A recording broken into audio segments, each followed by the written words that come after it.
വിശുദ്ധ ഖുർആനിന്റെ സന്ദേശമുണ്ടാകുന്ന ഒരു നാട്ടിലും വൃദ്ധസദനമുണ്ടാകില്ല.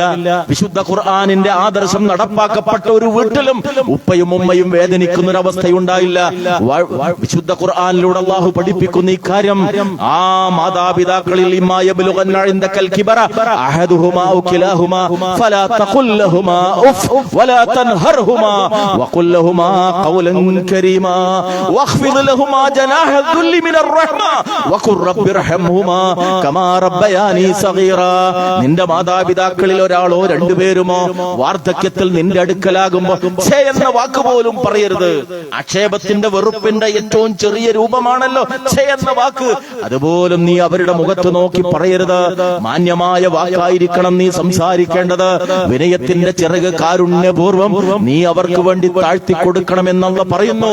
അവിടെയും അവസാനിപ്പിക്കുന്നില്ല. ആ ഉമ്മ അനുഭവിച്ച ത്യാഗം, ആ ഉപ്പ അനുഭവിച്ച കഷ്ടപ്പാട് അതേ അളവിൽ നിനക്ക് തിരിച്ചു കൊടുക്കാൻ കഴിയില്ല. അതുകൊണ്ട് പരമാവധി അവർക്ക് വേണ്ടി നന്മ ചെയ്ത ശേഷം നീ പ്രാർത്ഥിക്കണം. എന്റെ റബ്ബേ, ഞാൻ കൊച്ചായിരുന്നപ്പോ എന്റെ മാതാപിതാക്കൾ എന്നെ എങ്ങനെ സംരക്ഷിച്ചുവോ അതേ പ്രകാരം നീ അവരോട് കരുണ കാണിക്കണമേ എന്ന് നീ പ്രാർത്ഥിക്കണമെന്ന് അല്ലാഹു വിശുദ്ധ ഖുർആനിലൂടെ പഠിപ്പിക്കുന്നു. ഇതിന് സമാനമായ ഒരു ആശയം വികസിത രാജ്യങ്ങളിൽ വാർദ്ധക്യം ഒരു പ്രശ്നമായി മാറുമ്പോ വിശുദ്ധ ഖുർആൻ നൽകുന്ന സ്നേഹത്തിന്റെ ഈ മഹത്തായ സന്ദേശം പകരം വെക്കാനില്ലാത്തതാണ്. അവിടെ തീരുന്നില്ല. മാതാപിതാക്കൾക്ക് നന്മ ചെയ്യണമെന്ന് പറഞ്ഞ ശേഷം വബിദിൽ ഖുർബാ, ബന്ധുക്കളായ ആളുകൾ. റസൂലുള്ളാഹി പറഞ്ഞു, സദഖ ചെയ്യുമ്പോൾ പോലും നീ ആദ്യം പരിഗണിക്കേണ്ടത് ബന്ധുവിനെയാണ്. രണ്ട് കൂലി നിനക്ക് കിട്ടും, സദഖയുടെ പ്രതിഫലവും കുടുംബ ബന്ധം ചേർത്തതിന്റെ പ്രതിഫലവും. ബന്ധങ്ങൾ അറ്റുപോകുന്ന ഒരു കാലത്താണ് നമ്മൾ ജീവിക്കുന്നത്. ബാപ്പാന്റെ സ്വത്ത് വീതിച്ചപ്പോ ഒരു തെങ്ങ് അപ്പുറമായി പോയി എന്നതിന്റെ പേരിൽ 1/2 സെന്റ് കൂടുതൽ അവന് കിട്ടി എന്ന കാരണം പറഞ്ഞ്, എനിക്ക് കിട്ടിയ ഭൂമി കല്ലുള്ളതായി പാറയുള്ളതായി എന്ന് പറഞ്ഞ് ഇങ്ങനെ പല ന്യായം പറഞ്ഞ്, അല്ലെങ്കിൽ അവന്റെ മകളുടെ വിവാഹത്തിന്റെ ആ നിശ്ചയത്തിന് എന്നെ ക്ഷണിച്ചില്ല എന്ന് പറഞ്ഞ്, പെങ്ങളുടെ മക്കളുടെ കല്യാണം ആദ്യം വിവരം എന്നോട് പറഞ്ഞില്ല എന്ന് പറഞ്ഞ് ഈ പ്രിയ പരിപാവനമായ ബന്ധത്തെ അറുത്തു മാറ്റുന്ന ആളുകളാണ് നമ്മൾ. കുടുംബ ബന്ധം വിശുദ്ധ ഖുർആൻ പഠിപ്പിച്ച ഈ യാഥാർത്ഥ്യം റസൂലുള്ളാഹി വിശദീകരിച്ചു തന്നു. അർറഹ്മു മുഅല്ലഖതും ബിൽ അർശ്, കുടുംബ ബന്ധം റഹ്മാനായ റബ്ബിന്റെ അർശുമായി ബന്ധിക്കപ്പെട്ടതാണ്. വമൻ വസലഹ വസലഹുല്ലാഹ് വമൻ ഖതഅഹ ഖതഅഹുല്ലാഹ്, ആ ബന്ധം ആര് ചേർത്തോ അവൻ അല്ലാഹുവിനോടുള്ള ബന്ധം ചേർത്തു. ആ ബന്ധം ആര് മുറിച്ചു കളഞ്ഞോ അവൻ അല്ലാഹുവിനോടുള്ള ബന്ധം മുറിച്ചു കളഞ്ഞു. നമ്മൾ ജീവിക്കുന്ന കാലഘട്ടം നമ്മളൊന്ന് ആലോചിച്ച് നോക്കൂ സഹോദരങ്ങളെ. സ്വന്തം ജ്യേഷ്ഠാനുജന്മാരുടെ മക്കള് നമ്മൾ പരിചയമല്ലാത്ത, കുടുംബക്കാര് പരിചയമല്ലാത്ത, സ്കൂളിൽ പഠിക്കുന്ന മക്കളോട് ചോദിച്ചു നോക്കൂ, സ്വന്തം ബാപ്പയുടെ ഉമ്മയുടെ ബന്ധത്തിൽ എത്ര പേരെ അവർക്ക് തിരിച്ചറിയാൻ സാധിക്കും? എന്നാൽ നമ്മുടെയൊക്കെ കുട്ടിക്കാലത്ത് എങ്ങനെയായിരുന്നു? എന്തുകൊണ്ടാണ് ഈ അവസ്ഥയിലേക്ക് വന്നത്? പഴയ കാലത്ത് നമുക്കറിയാം, ഒഴിവ് ദിവസങ്ങൾ, പ്രത്യേകിച്ച് ഞായറാഴ്ചകൾ നമുക്ക് കുടുംബ സന്ദർശനത്തിനുള്ളതായിരുന്നു. ഇന്ന് പോകാൻ നമുക്ക് ഇഷ്ടമല്ല, ചെല്ലുന്നത് വീട്ടുകാർക്കും ഇഷ്ടമല്ല. സന്ദർശനങ്ങൾ കുറഞ്ഞു, ബന്ധങ്ങൾ കുറഞ്ഞു, പരിചയം കുറഞ്ഞു. റഹ്മാനായ റബ്ബിന്റെ അർശുമായി ബന്ധപ്പെട്ടതാണ് കുടുംബ ബന്ധം എന്ന് റസൂലുള്ളാഹി സ്വല്ലല്ലാഹു അലൈഹി വസല്ലം പഠിപ്പിച്ചുവെങ്കിൽ അതിന്റെ ഗൗരവം നമ്മൾ തിരിച്ചറിയാം. ഇടക്കൊക്കെ ജ്യേഷ്ഠനും അനുജനും പെങ്ങളും ഒക്കെ ഒരു 2 കിലോ ബീഫൊക്കെ വാങ്ങി, ഒരു 2-3 കിലോ അരിയൊക്കെ വാങ്ങി, ഇന്ന് ഞായറാഴ്ചയല്ലേ, കല്യാണമൊന്നുമില്ലല്ലോ, ഉച്ചക്ക് എന്റെ വീട്ടിലേക്ക് വാ എന്ന് പറഞ്ഞൊന്ന് വിളിച്ചുകൂട്ടി ഒന്നിച്ചൊന്ന് ഭക്ഷണം കഴിച്ച് മരിച്ചുപോയ ബാപ്പാനെ ഉമ്മാനെ ഒന്ന് ഓർത്ത് അവർക്ക് വേണ്ടി ഒരു പ്രാർത്ഥന നടത്തി. ഉപ്പാന്റെ ഖബറുകൾ നിങ്ങൾ ആരെങ്കിലും പോയോ എന്ന് അങ്ങോട്ടും ഇങ്ങോട്ടൊക്കെ ഒന്ന് ഓർമ്മപ്പെടുത്തി, ആ ഖബർ സിയാറത്തിനെ കുറിച്ചൊന്ന് ഓർമ്മപ്പെടുത്തി. കുടുംബത്തിലുള്ള വിവാഹപ്രായം എത്തിയിട്ടുള്ള പെങ്ങളുടെ മകളുണ്ട്, അവളുടെ വിവാഹത്തെ കുറിച്ചുള്ള ഒരു ചർച്ച നടത്തി. ഇങ്ങനെ കുടുംബത്തിന്റെ കാര്യങ്ങൾ പരസ്പരം ചർച്ച ചെയ്യപ്പെടുന്ന അവസ്ഥ. വബിദിൽ ഖുർബാ, ബന്ധുവിന് നീ നന്മ ചെയ്യണം. വിശുദ്ധ ഖുർആനിന്റെ കൽപ്പനയാണ്. വൽ യതാമ വൽ മസാകീൻ, അതുപോലെ അനാഥരായ ആളുകൾ, അഗതികളായ ആളുകൾ. വൽ ജാരിദിൽ ഖുർബാ വൽ ജാരിൽ ജുനുബ്, ബന്ധത്തിലുള്ളതോ ബന്ധുവല്ലാത്തതോ ആയ അയൽവാസി. പഴയ കാലത്ത് വലിയ പറമ്പും അതിലൊരു ചെറിയ വീടും. ഇന്ന് ചെറിയ പറമ്പും വലിയ വീടുമായപ്പോ ആ വീടിനേക്കാൾ വലിയ മതിൽ വന്നപ്പോ അതിനപ്പുറത്തുള്ള ലോകം നമുക്ക് അപരിചിതമായി.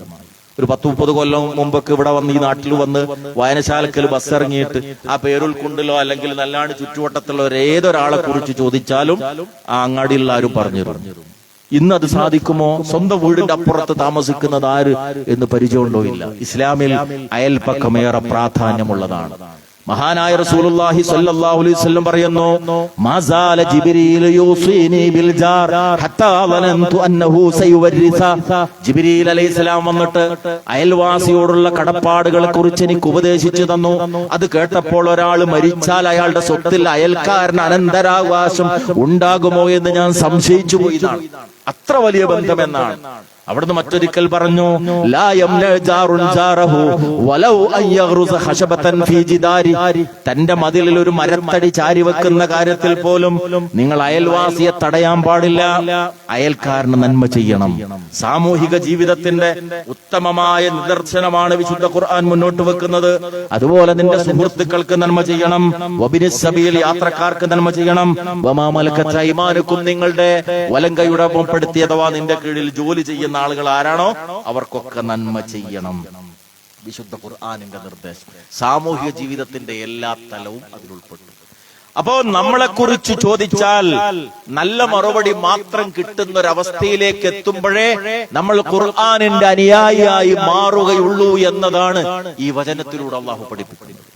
നമ്മുടെ മകൾക്കൊരു കല്യാണാലോചനയായിട്ട് ഒരാൾ വന്നു, നാട്ടിൽ വന്ന് ബസ്സിറങ്ങി അല്ലെങ്കിൽ വണ്ടിയായിട്ട് വന്നിട്ട് അയൽപക്കത്ത് ചുറ്റുപാടത്ത് ചോദിച്ചാൽ ആളുകൾ പറയാണ്, നിങ്ങൾ ഒന്നും അന്വേഷിക്കാനില്ല, ആ നിലക്കുള്ള നല്ലൊരു കുടുംബമാണ്, നല്ലൊരു ബന്ധമാണ് എന്ന് നമ്മളെ കുറിച്ച് പറയത്തക്ക വിധത്തിലേക്ക് എത്താൻ നമുക്ക് സാധിച്ചിട്ടുണ്ടോ? എല്ലാ മേഖലയും അങ്ങനെ ആകണമെന്നാണ് ഈ വചനത്തിലൂടെ അല്ലാഹു പഠിപ്പിക്കുന്നത്.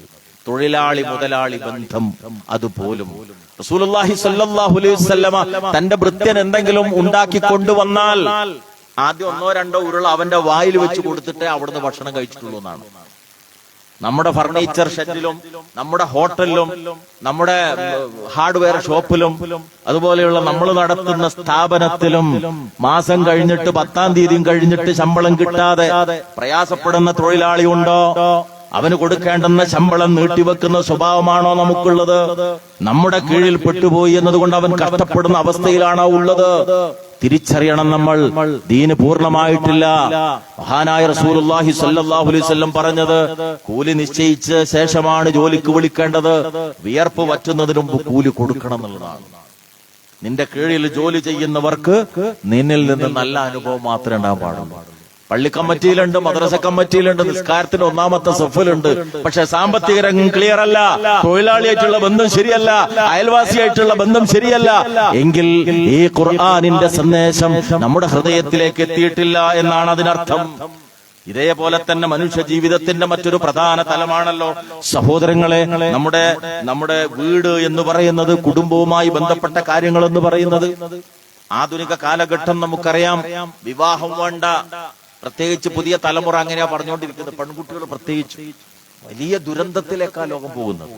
നിങ്ങളുടെ നാട്ടിൽ 10-28-30 കൊല്ലമായി ഒരു അധ്യാപകനായി ജോലി ചെയ്യുന്ന ഒരാളെന്നുള്ള നിലയ്ക്ക് ഈ തലമുറയുടെ വ്യത്യാസം കൃത്യമായി നേരെ അനുഭവിച്ച് പഠിച്ചുകൊണ്ടിരിക്കുകയാണ്.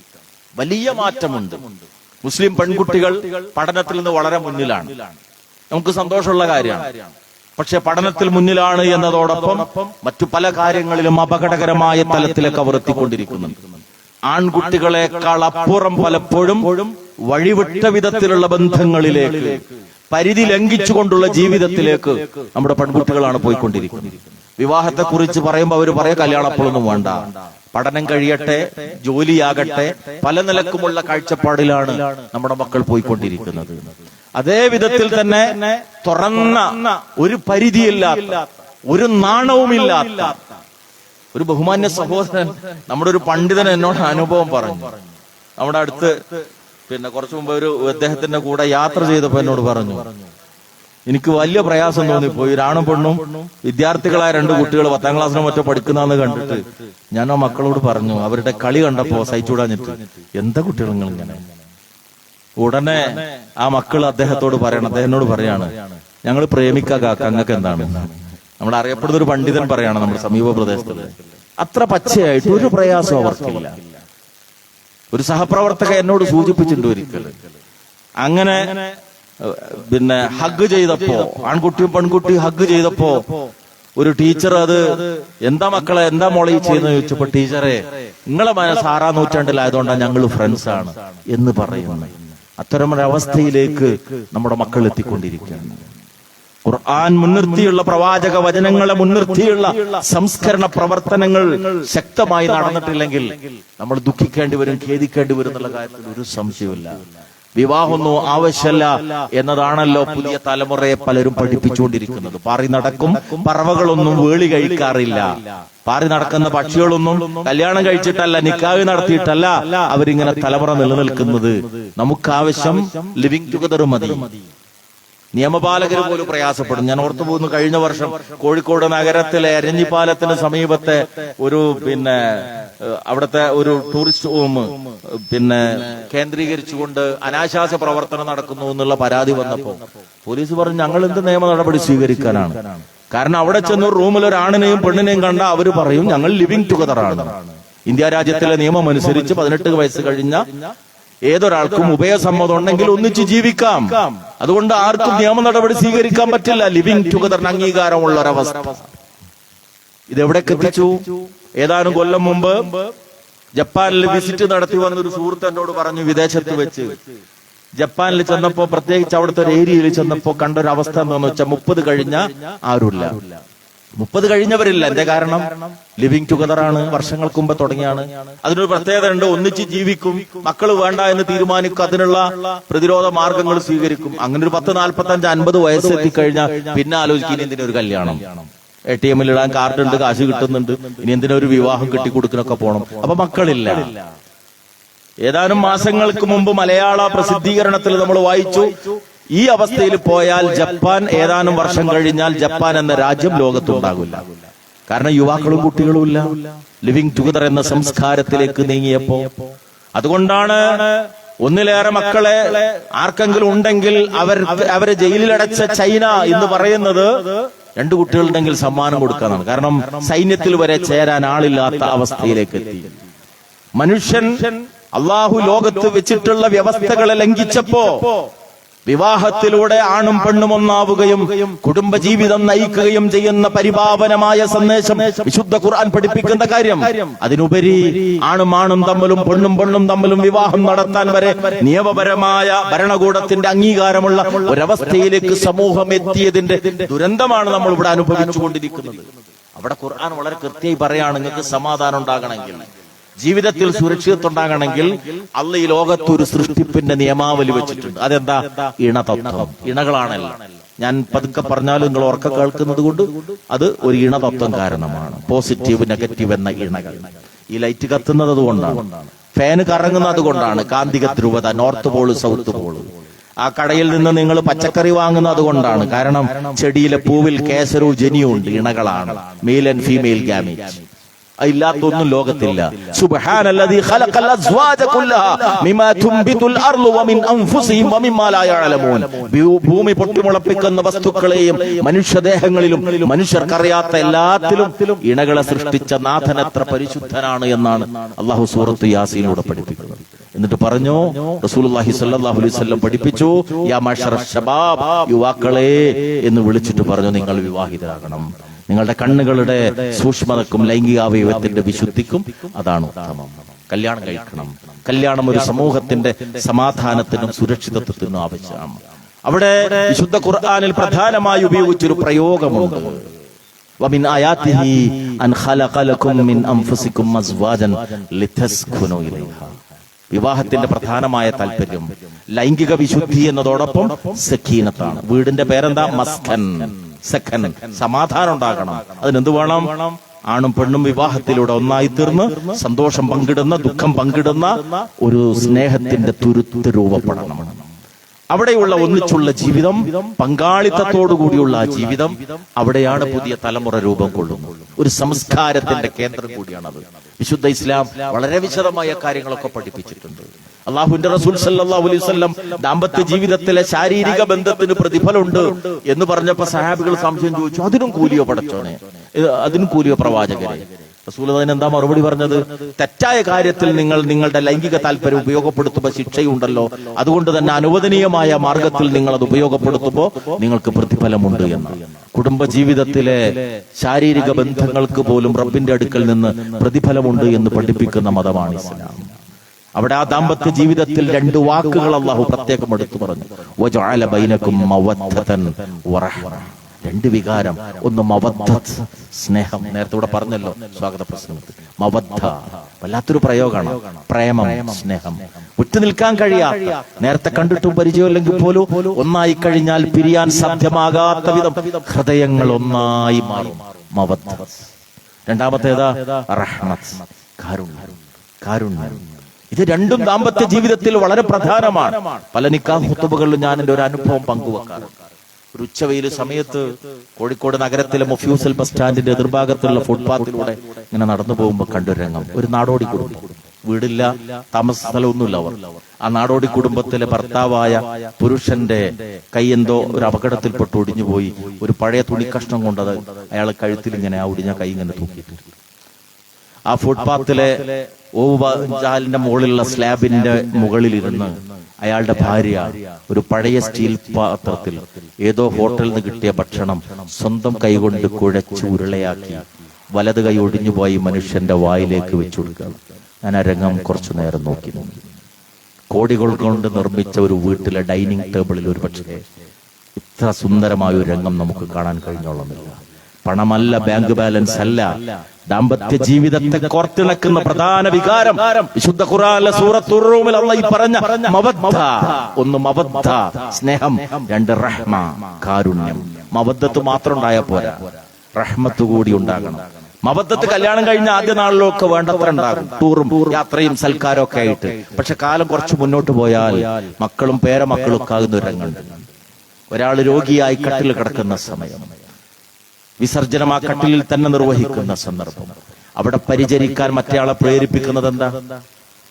കോഴിക്കോട് മെഡിക്കൽ കോളേജ് ആശുപത്രിയിലെ വാർഡുകളിലേക്ക് ചെന്നാൽ ബെഡ് പോലും കിട്ടാതെ നിലത്ത് പായ വിരിച്ച് കിടക്കുന്ന 80 കഴിഞ്ഞ ഭർത്താവിന്റെ സമീപത്ത് കാണാം 70 കഴിഞ്ഞ വൃദ്ധയായ ഭാര്യ. അയാളുടെ വിസർജ്യങ്ങൾ സ്വന്തം കൈകൊണ്ട് വൃത്തിയാക്കി ആ മനുഷ്യന് വേണ്ടി ഉറക്കമളക്കും. എന്താണ് അവിടെ അതിനെ പ്രേരിപ്പിക്കുന്നത്? ഈ മനുഷ്യൻ അധ്വാനിച്ച് തനിക്ക് എന്തെങ്കിലും കൊണ്ടുവരുന്ന പ്രതീക്ഷയാണ്? അല്ല, റഹ്മ കാരുണ്യമാണ്. കഴിഞ്ഞ കാലം എനിക്ക് വേണ്ടി കഷ്ടപ്പെട്ട മനുഷ്യനാണ് കിടക്കുന്നത്, ഞാനാണ് നോക്കേണ്ടത്. തിരിച്ചും ഭാര്യ രോഗിയായി കഴിഞ്ഞാൽ ഇന്നലകളിൽ എന്റെ അടുക്കളയെ സജീവമാക്കി, എന്റെ ബെഡിനെ സന്തോഷപൂർണമാക്കി, എന്റെ മക്കൾക്ക് ഉമ്മയായി മാറി എന്റെ മക്കളെ പോറ്റി വളർത്തിയ, രാവും പകലും എനിക്ക് വേണ്ടി അധ്വാനിച്ച എന്റെ ഭാര്യയാണ് ഈ കിടക്കുന്നത്.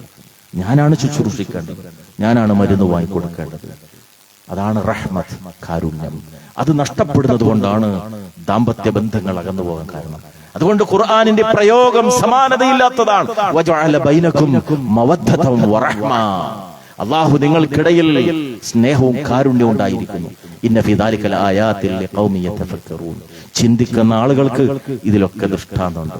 അതുകൊണ്ട് സമൂഹത്തിൽ സമാധാനം ഉണ്ടാകണമെങ്കിൽ അല്ലാഹു പഠിപ്പിച്ച വിവാഹം എന്ന ചടങ്ങ് നടക്കണം, നിക്കാഹിലൂടെ ഒന്നാകണം. അങ്ങനെ ഭാര്യയും ഭർത്താവുമായി കഴിയുന്ന, സ്നേഹം പങ്കിടുന്ന ഒരു സാഹചര്യം ഉണ്ടാകും. ലിവിങ് ടുഗദർ കൊണ്ട് അത് കിട്ടൂല. തിന്മകളല്ലാതെ, വൃത്തികേടുകളല്ലാതെ, അസമാധാനമല്ലാതെ അതുകൊണ്ടുണ്ടായിത്തീരില്ല. അതുകൊണ്ട് ആധുനിക സമൂഹം നേരിടുന്ന പ്രശ്നത്തിന്റെ പരിഹാരം വിശുദ്ധ ഖുർആൻ പഠിപ്പിക്കുന്ന കുടുംബജീവിതത്തിലേക്ക് തിരിച്ചു വരലാണ്. മാതാപിതാക്കൾക്ക് സ്നേഹം ലഭിക്കുന്ന, ഭാര്യയും ഭർത്താവും സ്നേഹം പങ്കിടുന്ന, മക്കളെ അങ്ങനെ വളർത്തിക്കൊണ്ടുവരുന്നു, സംസ്കാരം നൽകി വളർത്തിക്കൊണ്ടുവരുന്ന ഒരു വീട്, അത് വളരെ പ്രധാനമാണ്. പ്രത്യേകിച്ച് ഇന്നിന്റെ സാഹചര്യത്തിൽ ഞാനത് പറയേണ്ടതില്ല. നമ്മുടെ മക്കൾ മാതൃക തേടുന്നത് എവിടെയാ? അബ്രപാളികളിൽ മിന്നിമറയുന്ന നടീനടന്മാരിൽ, സ്പോർട്സ് രംഗത്തെ അവരുടെ ഹീറോകളിൽ. അവരുടെ ഹെയർ സ്റ്റൈൽ അവർ പകർത്തുന്നു, അവരുടെ ഡ്രസ് അവർ പകർത്തുന്നു. മാതാപിതാക്കളിലൂടെ ലഭിക്കേണ്ടുന്ന ജീവിതത്തിന്റെ ഗൈഡൻസ് അത് വളരെ പ്രധാനമാണ്. റസൂലുള്ളാഹി സ്വല്ലല്ലാഹു അലൈഹി വസല്ലം കൊച്ചുകുട്ടി തന്റെ മുന്നിലിരുന്ന് ഭക്ഷണം കഴിക്കുമ്പോ യാ ഗുലാം സമില്ല വകുൽ ബിയമീനിക് വകുൽ മിമ്മാ യലി, മോനെ ബിസ്മി ചൊല്ല്, വലത്തുകൊണ്ട് തിന്ന്, നിന്റെ അടുത്തുള്ള തിന്ന്. ഈ തഅദീബ്, ഈ ശിക്ഷണം വളരെ പ്രധാനമാണ് മക്കളെ സംബന്ധിച്ചിടത്തോളം. കുട്ടികളെ സംബന്ധിച്ച് റസൂലുള്ളാഹി സ്വല്ലല്ലാഹു അലൈഹി വസല്ലം പഠിപ്പിച്ചത് അവർക്ക് കരുണ ചൊരിഞ്ഞു കൊടുക്കണമെന്നുള്ളതാണ്. കുടുംബജീവിതത്തിൽ ഏറ്റവും പ്രധാനമായ ഒരു കാര്യം സ്നേഹം എന്ന് പറയുന്നത്, മനഃശാസ്ത്രം അതിന് പറഞ്ഞത് അൺകണ്ടീഷണൽ ലവ് എന്നാണ്. വ്യവസ്ഥയില്ലാത്ത, പരിധിയില്ലാത്ത സ്നേഹം. ഭാര്യയും ഭർത്താവും തമ്മിൽ, ഉമ്മയുപ്പയും മക്കളും തമ്മിൽ, മക്കളും മാതാപിതാക്കളും തമ്മിൽ എല്ലാം പരിധിയില്ലാത്ത ഈ സ്നേഹം ഉണ്ടാകണം. അത് പ്രകടിപ്പിക്കപ്പെടണം. മക്കളെ ചുംബിക്കുന്നതിൽ പോലും വൈമുഖ്യം കാണിക്കുന്ന മാതാപിതാക്കളുണ്ട്. റസൂലിന്റെ മുമ്പിൽ വന്നിട്ട് ഒരു അയറാബി പറയാണ്, എനിക്ക് ഇത്ര 10 മക്കളുണ്ട്, ഞാൻ അവരെ ചുംബിക്കാറില്ല. റസൂൽ തിരിച്ചെന്താ ചോദിച്ചത്? നിങ്ങളുടെ ഹൃദയത്തിൽ നിന്ന് അള്ളാഹു കാരുണ്യം നീക്കം ചെയ്തിട്ടുണ്ടെങ്കിൽ അതിന് എനിക്ക് എന്ത് ചെയ്യാൻ പറ്റും? കാരുണ്യത്തിന്റെ ഭാഗമാണ് മക്കൾക്ക് ചുംബനം നൽകുന്നതും സ്നേഹം നൽകുന്നതും. ആ സുരക്ഷിതത്വത്തിൽ അവർ വളർന്നു വരണം. പ്രത്യേകിച്ച് കൗമാരത്തിലേക്ക് എത്തിയാൽ ഉമ്മമാര് ശ്രദ്ധിക്കേണ്ടത്, 12 വയസ്സ് കഴിഞ്ഞ് 13 വയസ്സിലേക്ക് എത്തിക്കഴിഞ്ഞാൽ പെൺമക്കൾക്ക് ജീവിതത്തിൽ ഒരുപാട് കാര്യത്തിൽ മാർഗനിർദ്ദേശങ്ങൾ ആവശ്യമുണ്ട്. അവരെ നയിക്കുന്നത് അവരുടെ സുഹൃബന്ധങ്ങളാണ്.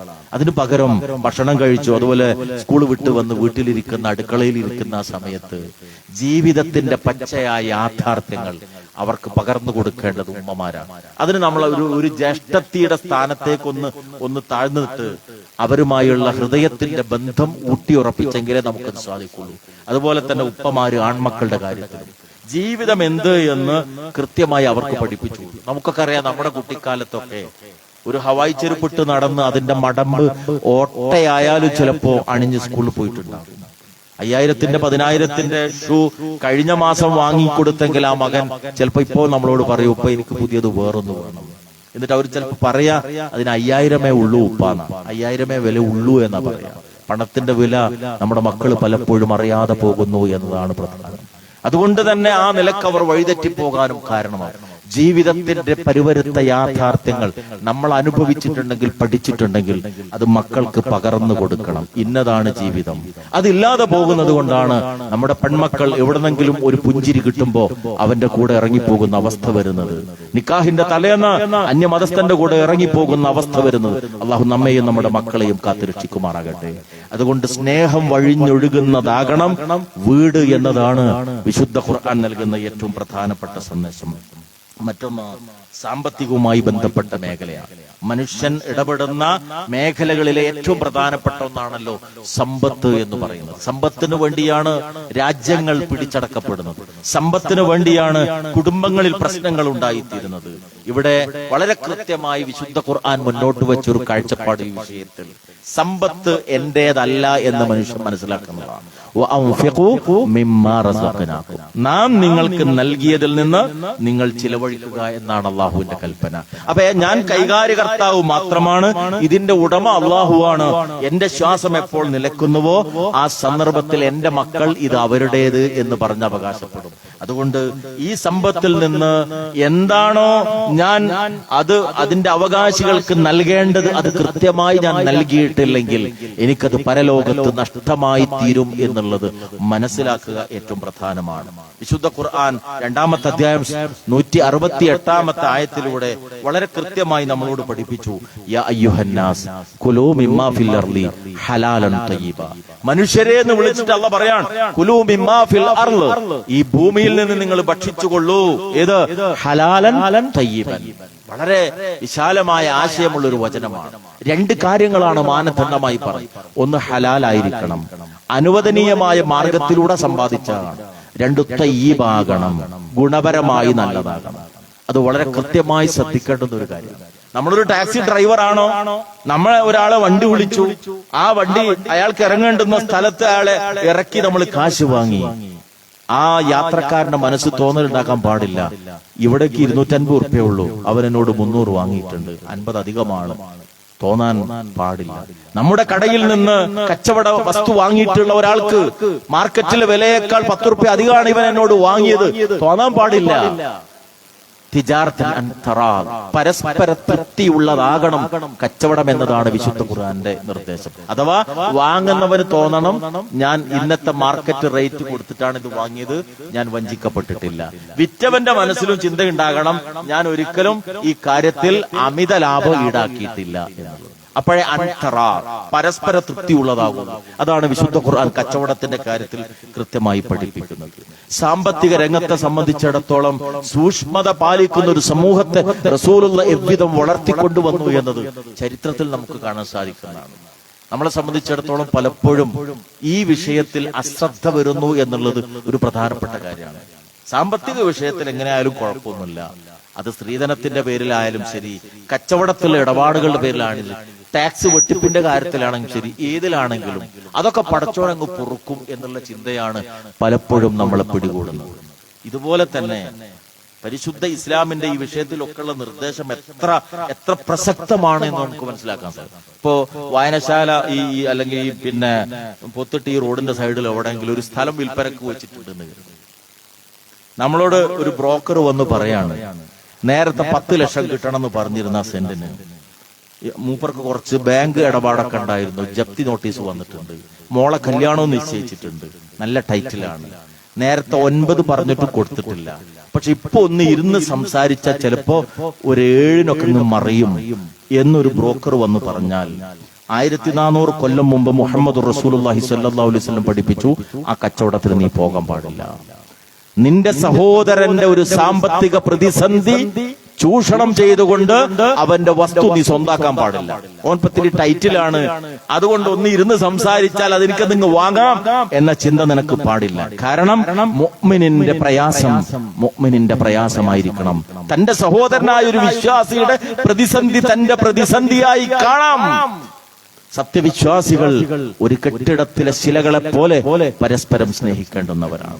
അതുകൊണ്ട് അവന്റെ കണ്ണീര് നമ്മുടെ കണ്ണീരാകണം, അവന്റെ സന്തോഷം നമ്മുടെ സന്തോഷാകണം. സാമ്പത്തിക രംഗത്തുമെല്ലാം ഈ സൂക്ഷ്മത വിശ്വാസികൾക്കുണ്ടാകണം എന്നതാണ് പരിശുദ്ധ ഖുർആൻ നമുക്ക് ബോധ്യപ്പെടുത്തി തരുന്നത്. അതുകൊണ്ട് തന്നെ പലിശയെ അതീവ ഗൗരവതരമായി നിങ്ങൾ ഒരിക്കലും തന്നെ അതിനെ ഇരട്ടിയായി പലിശ ഭുജിക്കുന്നവരാകരുത് എന്ന വിശുദ്ധ ഖുർആനിന്റെ കൽപ്പന. കാരണം പലിശ എന്ന് പറയുന്നത് പണം കൊണ്ട് പണമുണ്ടാക്കലാണ്. ഇസ്ലാമിക് ബാങ്കിംഗ് എന്ന് പറയുന്നത് പണം കൊണ്ട് ഉൽപാദനം നടത്തുക എന്നുള്ളതാണ്. പണം കൊണ്ട് പണമുണ്ടാക്കുന്ന വ്യവസ്ഥ സാമ്പത്തിക തകർച്ചയിലേക്കാണ് നയിക്കുക. പലിശ എവിടെയെങ്കിലും നമ്മുടെ ഇടപാടിൽ വന്നോ, പലിശ വാങ്ങിയത് കൊടുത്ത ഒരവസ്ഥ ഉണ്ടായോ, ആ സമ്പത്തിൽ ബർക്കത്തുണ്ടാവില്ല. അതിൽ ഏറ്റവും താഴെക്കിടയിലുള്ളത് പോലും സ്വന്തം ഉമ്മയെ വ്യഭിചരിക്കുന്നതിന് സമാനമെന്ന് മഹാനായ റസൂലുള്ളാഹി സ്വല്ലല്ലാഹു അലൈഹി വസല്ലം പഠിപ്പിച്ചുവെങ്കിൽ, ലോൺ എടുക്കുന്നിടത്ത് ഒരു മടിയില്ലാത്തവരായി നമ്മൾ മാറിയെങ്കിൽ ചിന്തിക്കേണ്ടതുണ്ട്.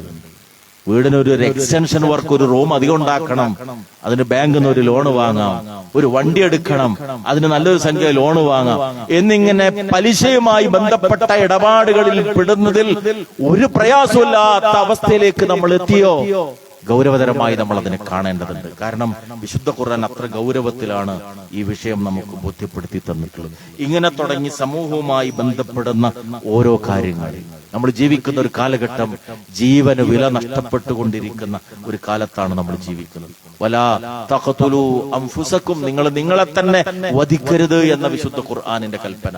അതുപോലെ തന്നെ അള്ളാഹു പരിശുദ്ധമാക്കിയ ആത്മാക്കളെ നിങ്ങൾ കൊന്നു കളയരുത് എന്ന വിശുദ്ധ ഖുർആനിന്റെ കൽപ്പന. ഇതൊക്കെ ഏറ്റവും ഗൗരവതരമാണ്. ജീവന്റെ വില, സഹോദരന്റെ നേരെ ആയുധം ചൂണ്ടാൻ പോലും പാടില്ല എന്ന് പഠിപ്പിച്ച പ്രവാചകനാണ് മുഹമ്മദ് റസൂലുള്ളാഹി സ്വല്ലല്ലാഹു അലൈഹി വസല്ലം. അവിടുന്ന് പറഞ്ഞു, അന്ത്യനാൾ അടുക്കുമ്പോ ഹർജ് വർദ്ധിക്കും. എന്താണത് എന്ന് സഹാബത്ത് ചോദിച്ചപ്പോ യഖ്തുലു ബഅദുഹും ബഅദ എന്നിങ്ങനെ ആംഗ്യം കാണിച്ചിട്ടാണ് റസൂലുള്ളാഹി പറഞ്ഞത്. പരസ്പരം കൊല്ലും അവര്. എന്തിന് ഞാൻ അവനെ കൊന്നു എന്ന് കൊല നടത്തിയവന് അറിയാത്ത വിധത്തിൽ അത്ര നിസ്സാരമായ കാരണത്തിന്റെ പേരിൽ ലോകത്ത് കൊലപാതകം നടക്കും. ഓരോ ദിനത്തുമുള്ള പത്രങ്ങൾ അതാണ് ഇന്ന് നമ്മളെ അറിയിച്ചു തരുന്നത്. അള്ളാഹു നമ്മെയും നമ്മുടെ കുടുംബത്തെയും കാത്തുരക്ഷിക്കുമാറാകട്ടെ. അതുപോലെ തന്നെ അന്യമതസ്ഥരുമായുള്ള ബന്ധത്തിൽ വിശ്വാസത്തിന്റെ രംഗത്ത് വിട്ടുവീഴ്ച പരിശുദ്ധ ഇസ്ലാം ഒരിക്കലും അനുവദിക്കുന്നില്ല.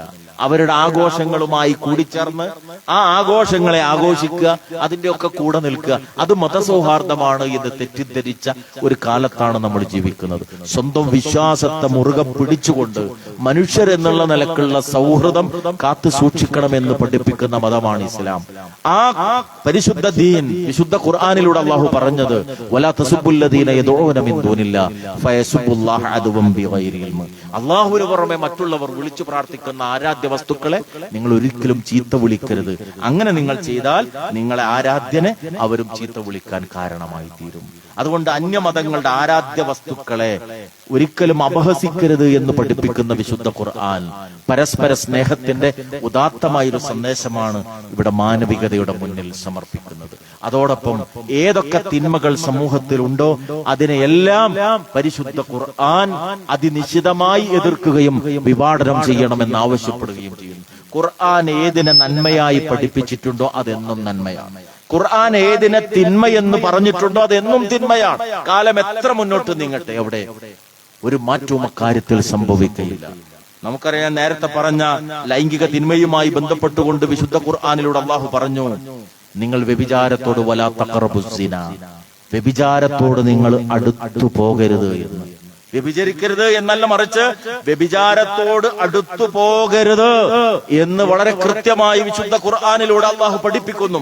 ആ വ്യഭിചാരത്തെ കുറിച്ച് പഠിപ്പിക്കുന്നിടത്ത് വമൻ യഫ്അൽ ദാലിക യൽഖ ആസാമ യുളാഅഫ് ലഹുൽ അദാബു യൗമൽ ഖിയാമ, ആരത് ചെയ്തോ തീർച്ചയായും അവനെ പാപിയായിട്ട് അവനെ കണ്ടെത്തുന്നതാണ്. മാത്രമല്ല ഖിയാമത്ത് നാളിൽ ഇരട്ടി ശിക്ഷ ലഭിക്കുകയും ചെയ്യും. സത്യവിശ്വാസികളുടെ പ്രത്യേകത അല്ലാഹു പഠിപ്പിക്കുന്നത് വല്ലദീന ഹും ലിഫുറൂജിഹിം ഹാഫിളൂൻ, അവർ തങ്ങളുടെ ഗുഹ്യാവയവങ്ങളെ കാത്തു സൂക്ഷിക്കുന്നവരാണ്. ഇത് പറഞ്ഞുകൊണ്ട് വിശുദ്ധ ഖുർആൻ വളരെ കൃത്യമായി ഈ തിന്മയിലേക്ക് എത്താനുള്ള കവാടങ്ങളെ കൊട്ടിയടക്കുന്നു. വ്യഭിചാരത്തിലേക്ക് എത്തുന്നത് നോട്ടമാണ്. അതുകൊണ്ട് കണ്ണിലെ താഴ്ത്താൻ സത്യവിശ്വാസികളായ പുരുഷന്മാരോട് സ്ത്രീകളോട് കൽപ്പിച്ചു. വീട് നമുക്കിന്നറിയാം, പലപ്പോഴും സ്കൂളിൽ പഠിക്കുന്ന കൊച്ചു കുട്ടികളോടൊക്കെ ഈ ഗുഡ് ടച്ച് ബാഡ് ടച്ച് ഒക്കെ ഇന്ന് പാഠപുസ്തകത്തിൽ, പ്രത്യേകിച്ച് 7ാം ക്ലാസ്സിലെ പാഠപുസ്തകത്തിലൊക്കെ ഒരു വിഷയമായിട്ട് തന്നെ പഠിപ്പിക്കുന്നുണ്ട്. ഗുഡ് ടച്ചും ബാഡ് ടച്ചും ഒക്കെ നിങ്ങൾ തിരിച്ചറിയണം. പല കുട്ടികളോട് സംസാരിക്കുമ്പോൾ സ്വകാര്യമായി അവർ പറയാറുള്ളത്, ജീവിതത്തിൽ ആദ്യമായിട്ട് ഞാൻ പ്രയാസം നേരിട്ടത് എന്റെ അമ്മാവനിൽ നിന്നാണ്. 6ാം ക്ലാസ് പഠിക്കുമ്പോൾ എന്റെ എളാപ്പയിൽ നിന്നാണ്. 5ാം ക്ലാസ് പഠിക്കുമ്പോൾ കുട്ടികൾ തുറന്നു പറയും. സഹോദരങ്ങളെ, നമ്മുടെ വീടകങ്ങൾ പലപ്പോഴും അത്തരത്തിലുള്ള അനുഭവങ്ങൾ നമ്മുടെ മക്കൾക്ക് നൽകുന്നു. ഇത് മാതാപിതാക്കൾ ചിലപ്പോൾ അറിഞ്ഞു എന്ന് വരില്ല. അവിടെ ശ്രദ്ധ വേണം. അതുകൊണ്ടാണ് വിശുദ്ധ ഖുർആൻ സൂറത്തു നൂറിലൂടെ അല്ലാഹു പറഞ്ഞു, വിശ്വാസികളോട് അന്യരുടെ വീട്ടിൽ പ്രവേശിക്കുമ്പോൾ അനുമതി ചോദിക്കണം. യാ അയ്യുഹല്ലദീന ആമനൂ ലാ തദ്ഖുലൂ ബുയൂതൻ ഗൈറ ബുയൂതികും ഹത്താ തസ്തഅനിസൂ വതുസല്ലിമൂ അലാ അഹ്ലിഹാ. അനുമതി ചോദിച്ചിട്ടും അതുപോലെ തന്നെ സലാം പറഞ്ഞിട്ടും അല്ലാതെ മറ്റുള്ളവരുടെ വീട്ടിൽ പ്രവേശിക്കരുത് എന്ന് പഠിപ്പിച്ച അതേ ഖുർആൻ സ്വന്തം വീടിന്റെ കാര്യത്തിൽ സൂക്ഷ്മത പാലിക്കാൻ വേണ്ടി പറഞ്ഞു. എങ്ങനെ? 3 നേരം നമ്മുടെ സ്വന്തം വീട്ടിലെ റൂമുകളിൽ അങ്ങോട്ടും ഇങ്ങോട്ടും കയറാൻ അനുമതി ചോദിക്കണം. നോക്കൂ, ആ 3 സന്ദർഭം അല്ലാഹു പഠിപ്പിച്ചതാ. ഒന്ന് മിൻ ഖബ്ലി സ്വലാത്തുൽ ഫജ്ർ, സുബഹിക്ക് മുമ്പുള്ള സമയം. പള്ളി പോകാൻ വേണ്ടി മകനെ വിളിക്കാൻ വേണ്ടി ബാപ്പ നേരിട്ട് റൂമിലേക്ക് കയറാൻ പാടില്ല, മുട്ടി വിളിക്കണം, അനുമതി ചോദിക്കണം എന്നാണ് അല്ലാഹുവിന്റെ കൽപ്പന. 2 വഹീന തളഉന സിയാബകും മിനൽ ലഹീറ, പൂർവാന്നത്തിൽ നിങ്ങൾ വസ്ത്രം മാറ്റി വെക്കുന്ന, ഉച്ചക്ക് ഒന്ന് മയങ്ങാൻ വേണ്ടി വസ്ത്രം മാറ്റി വെക്കുന്ന സമയമുണ്ടല്ലോ, ആ നേരം സ്വന്തം വീട്ടിൽ അങ്ങോട്ടും ഇങ്ങോട്ടും റൂമുകളിൽ പ്രവേശിക്കാൻ അനുമതി ചോദിക്കണം. 3-മത്തേത് മിൻബഅദി സ്വലാത്തിൽ ഇശാ, ഇശാ നിസ്കാരത്തിന് ശേഷം. എത്ര കൃത്യമാണ് ഖുർആനിന്റെ കൽപ്പന! എന്തിനു വേണ്ടി? അത് ഉപ്പയായും മകളായുമുള്ള ആ അതിർവരമ്പുകൾ കാത്തു സൂക്ഷിക്കപ്പെടണം. ആങ്ങളായും പെങ്ങളായുമുള്ള അതിർവരമ്പുകൾ കാത്തു സൂക്ഷിക്കപ്പെടണം. ഇതില്ലാതെ പോകുന്നിടത്താണ് സഹോദരനാൽ പീഡിപ്പിക്കപ്പെട്ട സഹോദരിയുടെ വാർത്തകൾ നമ്മൾ വായിക്കേണ്ടി വരുന്നത്. ഇതേ പ്രകാരം തന്നെ റസൂലുള്ളാഹി സ്വല്ലല്ലാഹു അലൈഹി വസല്ലമ വസ്ത്രധാരണത്തിന്റെ, സ്ത്രീകളുടെ വസ്ത്രധാരണത്തെ കുറിച്ച് പഠിപ്പിച്ച സന്ദർഭം സഹാബത്ത് സംശയം ചോദിക്കുകയാണ്. അഫറഅയ്തൽ ഹമു, ഹമുവിന്റെ കാര്യം എന്താണ് റസൂലേ, എന്താ ചെയ്യേണ്ടത് എന്ന് പറഞ്ഞാൽ ആരാണ്? ഭർതൃസഹോദരന്റെ കാര്യത്തിൽ എന്താ നിലപാട്? വസ്ത്രധാരണത്തിന്റെ കാര്യം ശ്രദ്ധിക്കേണ്ടതുണ്ടോ? അതിന് റസൂൽ പറഞ്ഞ മറുപടി എന്താ? അൽ ഹമു അൽ മൗത്ത് എന്നാണ്. ഭർതൃസഹോദരൻ മരണതുല്യനാണ്. മൂത്ത മകൻ കല്യാണം കഴിച്ചിരിക്കുന്നു, ഓൻ ഗൾഫിലാണുള്ളത്. അവന്റെ ഭാര്യയെ 2-മത്തെ മകനോട് വാപ്പ പറയാണ്, എടവണ്ണ പോയിട്ട് ഓളെ കൂടെ പോയിട്ട് സാധനമൊക്കെ വാങ്ങിക്കും, എന്നിട്ട് ഇവന്റെ ബൈക്കിലാണ് അവിടെ പോകുന്നത്. അവരുടെ മഞ്ചേരി പോകുന്ന അവരൊന്നിച്ചാണ്. ഭർത്താവിന്റെ സഹോദരനുമായി മറയില്ലാത്ത വിധത്തിലുള്ള ഇടപഴകലുകൾ ഒരു സ്ത്രീ നടത്തും. റസൂലുള്ള പറഞ്ഞത് അൽ ഹമു അൽ മൗത്ത് എന്നാണ്, മരണതുല്യമാണ്. ഞാൻ പല സന്ദർഭത്തിലും ഓർത്തുപോയ ചില അനുഭവങ്ങളുണ്ട്. ഇതുപോലുള്ളൊരു പ്രോഗ്രാമിൽ മുന്നിലിരുന്ന് കരയുന്നൊരു മനുഷ്യൻ, ആ കരച്ചിലിന്റെ അർത്ഥം എനിക്ക് മനസ്സിലായി. വീടിനെ കുറിച്ച്, കുടുംബജീവിതത്തെ കുറിച്ചൊക്കെ പറഞ്ഞപ്പോ ആ മനുഷ്യന്റെ കരച്ചിലിന്റെ കാരണം എനിക്ക് മനസ്സിലായി. കാരണം എനിക്കറിയാം അദ്ദേഹത്തിന്റെ ഉമ്മ ആത്മഹത്യ ചെയ്തു. ഉമ്മ ആത്മഹത്യ ചെയ്യാൻ കാരണം എന്താണ്? അദ്ദേഹത്തിന്റെ ഭാര്യ ഗർഭിണിയായി. അദ്ദേഹം വീട്ടിലില്ലാത്ത സമയത്ത് കാരണക്കാരൻ മറ്റാരും ആയിരുന്നില്ല, സ്വന്തം അനുജനായിരുന്നു. അതിലും അനന്തൊന്നാണ് സ്വന്തം ഉമ്മ ആത്മഹത്യ ചെയ്യുന്നത്. ആ ഉമ്മയെ ചോർത്ത് ഇതുപോലുള്ള ഒരു പ്രഭാഷണത്തിന്റെ സദസ്സിലിരുന്ന് കരയുന്ന മകൻ. വിശുദ്ധ ഖുർആനിന്റെ കൽപ്പന ഏറെ പ്രാധാന്യമുള്ളതാണ്. സൂക്ഷിക്കേണ്ടുന്ന അതിർവരമ്പുകളെ സൂക്ഷിച്ചിട്ടില്ലെങ്കിൽ തീരാ ദുഃഖമായിരിക്കും പലപ്പോഴും ആ അനുഭവങ്ങൾ നമുക്ക് സമ്മാനിക്കുക. അതുകൊണ്ട് അള്ളാഹു കൽപ്പിക്കുന്ന ഓരോ കൽപ്പനയും നമ്മുടെ വീടിൽ പാലിക്കാൻ നമ്മൾ അങ്ങേയറ്റം ശ്രദ്ധയുള്ളവരാകണം. അതേപോലെ തന്നെ റസൂലുള്ളാഹി സ്വല്ലല്ലാഹു അലൈഹി വസല്ലമ വളരെ ഗൗരവത്തിലൂടെ പഠിപ്പിച്ച കാര്യമാണ് സ്വവർഗരതിയുമായി ബന്ധപ്പെട്ട കാര്യം. വിശുദ്ധ ഖുർആനിൽ ലൂത്ത് അലൈഹിസ്സലാമിന്റെ കാലഘട്ടത്തിൽ ജീവിച്ചിരുന്ന ഒരു ജനതയെ ആലിഹ സാഫിലഹ, അവരുടെ മേൽഭാഗം അടിഭാഗമാകത്തക്ക വിധത്തിൽ കീഴ്മേൽ മറിച്ച് നശിപ്പിച്ചു കളഞ്ഞ ഒരു ചരിത്രം വിശുദ്ധ ഖുർആനിലൂടെ അല്ലാഹു പഠിപ്പിക്കുന്നുണ്ട്. ഫജഅൽനാ ആലിഹ സാഫിലഹ വഅംതർനാ അലൈഹിം ഹിജാറതൻ മിൻ സിജ്ജിൽ, ചുടുകട്ട കൊണ്ട് എറിഞ്ഞിട്ടാണ് ആ ജനതയെ അല്ലാഹു നശിപ്പിച്ചു കളഞ്ഞത്. ഇത് ഈ വിഷയം പറഞ്ഞിട്ട് റസൂലുള്ളാഹി സ്വല്ലല്ലാഹു അലൈഹി വസല്ലം പറഞ്ഞു, ലാ യൻദുറു റജുലു ഇലാ ഔറത്തിർ റജുൽ, ഒരു പുരുഷൻ മറ്റൊരു പുരുഷന്റെ ഔറത്തിലേക്ക് നോക്കരുത്. വലൽ മർഅതു ഇലാ ഔറത്തിൽ മർഅ, ഒരു സ്ത്രീ മറ്റൊരു സ്ത്രീയുടെ ഔറത്തിലേക്ക് നോക്കരുത്. വലാ യഫ്ലിർ റജുലു ഇലാ റജുലി ഫീ സൗബിൻ വാഹിദ് വലാ തഫ്ലിൽ മർഅതു ഇലൽ മർഅതി ഫീ സൗബിൽ വാഹിദ്. രണ്ട് പുരുഷന്മാർ ഒന്നിച്ച് ഒരു വിരിപ്പിൽ ഉറങ്ങരുത്, രണ്ട് സ്ത്രീകൾ ഒന്നിച്ച് ഒരു വിരിപ്പിൽ ഉറങ്ങരുത്. മഹാനായ റസൂലുള്ളാഹി സ്വല്ലല്ലാഹു അലൈഹി വസല്ലമയുടെ കൽപ്പന മുത്തഫഖുൻ അലൈഹി ആയ ഹദീസിൽ വിശദീകരിക്കപ്പെട്ടു. സ്വവർഗ ലൈംഗികതയിലേക്ക് മനുഷ്യൻ പോകാതിരിക്കാൻ വേണ്ടി. അതുകൊണ്ട് ഇമാം നവവി റഹിമഹുല്ലാഹി ഈ ഹദീസിനെ വിശദീകരിച്ചിട്ട് പറയാണ്, ഫഹുവ നഹ്യുൻ തഹ്രീം ഇദാ ലം യകുൻ ബൈനഹുമാ ഹായിൽ. അത് അങ്ങേയറ്റം വ്യക്തമായ ഒരു ഹറാമായിട്ടാണ് പഠിപ്പിച്ചത്, അവർക്കിടയിൽ ഒരു മറയില്ലാത്ത അവസ്ഥയിൽ. ആ നിലക്ക് സൂക്ഷ്മത പാലിക്കാൻ. പലപ്പോഴും സ്കൂളിൽ പോകുന്ന കുട്ടികളുടെ കയ്യിലൊക്കെ കാശെത്തുന്നു. എന്തേ കാരണം? ഈ വിധത്തിൽ അവരെ ദുരുപയോഗം ചെയ്യുന്ന ആളുകൾ അവർക്ക് പണം കൊടുക്കുന്നു എന്നതുകൊണ്ട്. മഗ്രിബ് കഴിഞ്ഞാൽ മക്കൾ പുറത്തു പോകുന്ന അവസ്ഥയുണ്ടോ? മക്കൾ എവിടെ പോയി എന്ന് ചോദിച്ചാൽ മാതാപിതാക്കൾക്ക് മറുപടി ഇല്ലാത്ത അവസ്ഥയുണ്ടോ? ഇത്തരത്തിൽ അവരെ ചൂഷണം ചെയ്യുന്ന സ്വവർഗ ലൈംഗികതയിലേക്ക് കൊണ്ടുപോകുന്ന ആളുകളുടെ കയ്യിൽ അകപ്പെടുന്ന ദുരവസ്ഥയാണ് ഉണ്ടാകുന്നത്. വ്യഭിചാരത്താൽ ഗൗരവതരമായ തിന്മയായിട്ടാണ് പരിശുദ്ധ ഇസ്ലാം ഈ വിഷയം നമുക്ക് പഠിപ്പിച്ചു തരുന്നത്, സ്വവർഗ ലൈംഗികതയിലേക്ക് പോകുന്നത്. അതുപോലെ തന്നെ ഒരു വിശദീകരണം, ഇന്ന് ആവശ്യമില്ലാത്ത വിഷയമാണല്ലോ ലഹരി എന്ന് പറയുന്നത്. റസൂലുള്ളാഹി സ്വല്ലല്ലാഹു അലൈഹി വസല്ലം പറഞ്ഞിട്ടുണ്ട്, കാലം മുന്നോട്ട് നീങ്ങുമ്പോൾ ആളുകൾ പല പേരിട്ട് അതിനെ വിളിക്കും, പക്ഷെ എല്ലാം ഖംറിൽപ്പെട്ടത് ലഹരിയാണ്. മാ ഖാമറൽ അഖ്ൽ, ബുദ്ധിയുടെ ശരിയായ അവസ്ഥ ഇല്ലാതാക്കുക. അങ്ങനെയാണല്ലോ വാക്കിലും പ്രയോഗത്തിലൊക്കെ മാറ്റം വന്നത്. പണ്ട് പറഞ്ഞിരുന്നത് അവൻ കള്ളു കുടിച്ച് അവിടെ വീണ് കിടന്നു, കള്ളു കുടിച്ച് വീണ് കിടക്കുക. ഇന്ന് പറയാ ഓവർ ഫിറ്റായി, ഫ്ലാറ്റായി. ഉപയോഗിക്കുന്ന വാക്കുകളിലൊക്കെ വ്യത്യാസം ഉണ്ടാവും, പക്ഷെ സംഭവമൊക്കെ ഒന്ന് തന്നെയാണ്. പഴയ പട്ടച്ചാരായത്തിന്റെ സ്ഥാനത്ത് ഇന്ന് പുതിയ കൃത്രിമ വസ്തുക്കൾ സുതരാം ലഭിച്ചുകൊണ്ടിരിക്കുന്നു. വിദ്യാലയങ്ങളിലെ മക്കൾ അർദ്ധമയക്കത്തോടെ മുന്നിലിരിക്കുന്നു. ഇവിടെ രക്ഷിതാക്കളോട് എനിക്ക് പ്രത്യേകിച്ച് പറയാനുള്ള ഒരു കാര്യം, എന്റെ മോൻ അതിനൊന്നും പോകൂല, എന്റെ മകൾ അതിനൊന്നും പോകൂല എന്ന് നിങ്ങളിൽ ഒരാളും മുൻധാരണ വെച്ചു പുലർത്തും. അങ്ങനെ മുൻധാരണ നിങ്ങൾ വെച്ചു പുലർത്തിയാൽ നിങ്ങൾ ഖേദിക്കേണ്ടി വരും. ഒരു കണ്ണ് മൂന്നാമത്തെ ഒരു കണ്ണെന്ന് പറയാം, അത് എപ്പോഴും നല്ലതാണ്. കാരണം ഇന്നത്തെ സാഹചര്യങ്ങൾ ആ വിധത്തിൽ ശക്തമാണ്. എനിക്കറിയാം, നമ്മുടെ സമീപ പ്രദേശത്ത് നിന്ന് ഈ പറഞ്ഞ മയക്കുമരുന്നുമായി ബന്ധപ്പെട്ട് ഒരാളെ പിടികൂടപ്പെട്ടപ്പോ എന്റെ സ്കൂളിൽ ഒരു സഹപ്രവർത്തകൻ പറഞ്ഞു, ആ പിടികൂടപ്പെട്ട വ്യക്തിയുടെ ഫോട്ടോ സ്റ്റാറ്റസ് ആയിട്ട് നമ്മുടെ സ്കൂളിലെ കുറെ കുട്ടികൾ കുറച്ചു ദിവസം മുമ്പ് ഉണ്ടായിരുന്നു. അതിനർത്ഥം എന്താ?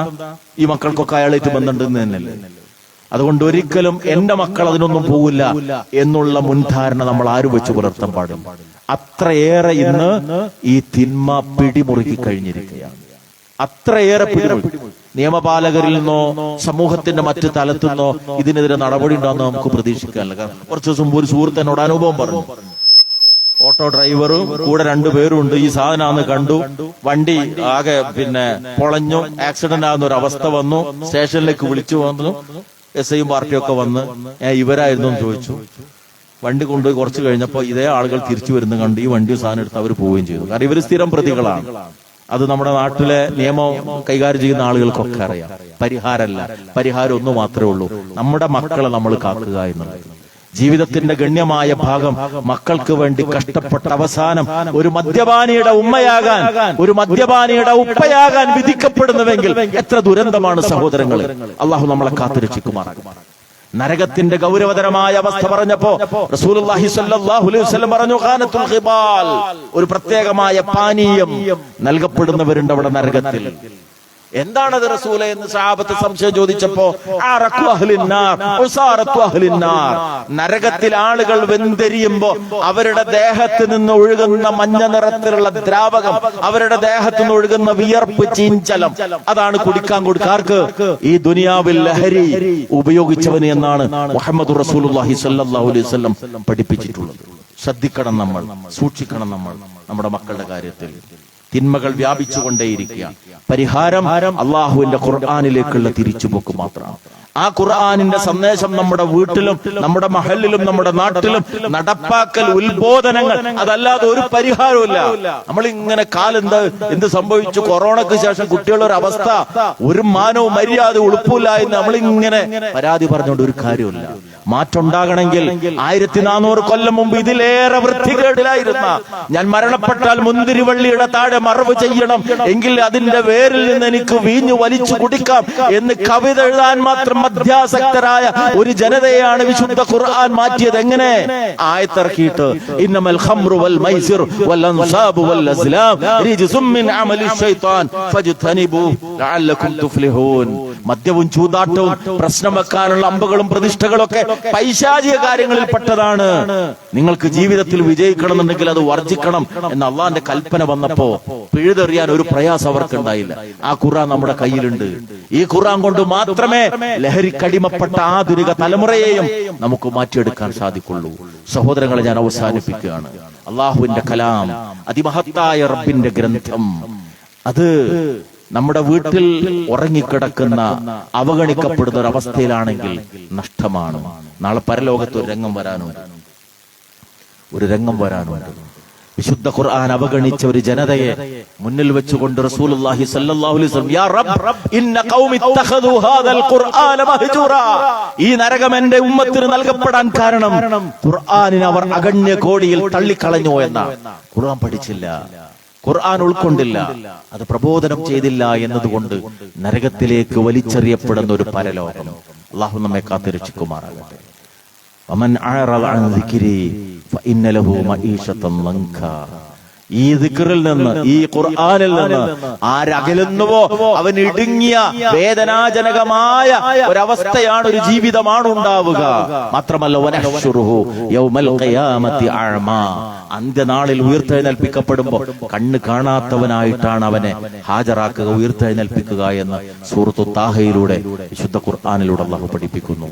ആ സമയത്ത് മനുഷ്യൻ റബ്ബിനോട് ചോദിക്കുന്ന ചോദ്യം, ഖാല റബ്ബി ലിമ ഹശർതനി അഅമാ വഖദ് കുൻതു ബസീറ, എന്തിനാണ് എന്നെ അന്ധനാക്കിയത്, ഞാൻ കാഴ്ചയുള്ളവനായിരുന്നല്ലോ എന്ന് പറയുമ്പോൾ അള്ളാഹുവിന്റെ മറുപടി,